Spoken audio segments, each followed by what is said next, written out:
Hi guys, halika makinig tayo sa mga fire officers. Fire extinguisher. Ang laman po ito is good for minsanang gamit po. Hindi po kagaya ng green na pwede po nating gamitin ngayon, i-store natin bukas, pwede ulit gamitin sa mother tank. Ito po, once ginamit na, mawawalan po lahat ang pressure ito sa loob, so kailangan gamitin na po agad.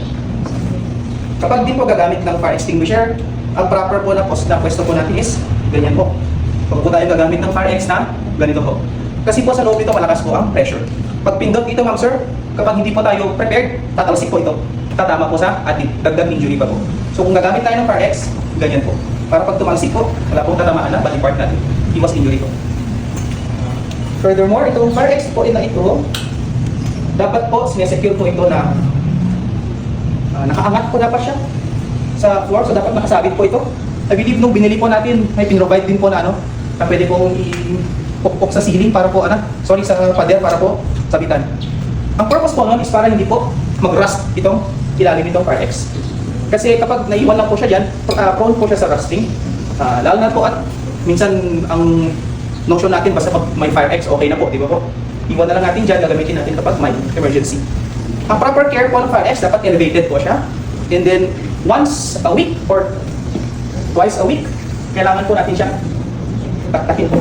Kasi po lahat ng chemicals niya, kapag na-stack po lahat sa ilalim, kahit po hindi natin ginamit minsan, wala po lalabas. So, kailangan po natin taktakin ang fire extinguisher. Once a week, Hindi natin ginagalaw. kahit po twice every month. Yun lang po. Hindi natin ginagalaw.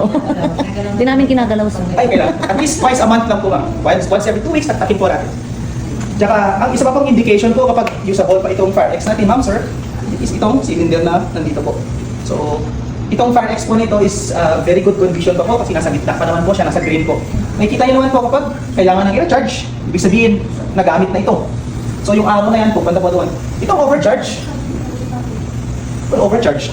So, kailangan ipa-check po kung sakaling refill po natin itong fire ex na ito. Parehas po silang type, ABC. Po, ang difference po nito is yung laman po na nasa loob nila. Hawakan mo brother. Yan. Paangat brother. So nakikita niyo po, ang tawag po dito sa pula na to is, ang laman po niya is dry chemical. Ito po, HCFC. Ang difference po nila, ito po, kasabi ko lang po niya, once ginamit na, ubusin na po natin. So hindi na po pwede i-store. Ito po, multiple times. So, pwede po may sunog dyan, inapulan ninyo, tago po ninyo, then the next day, or kung mayroon pa ulit na sunog, pwede po ulit gamitin. Hindi na may green. Mas mahal po ito. Para hindi refill ng refill, sir.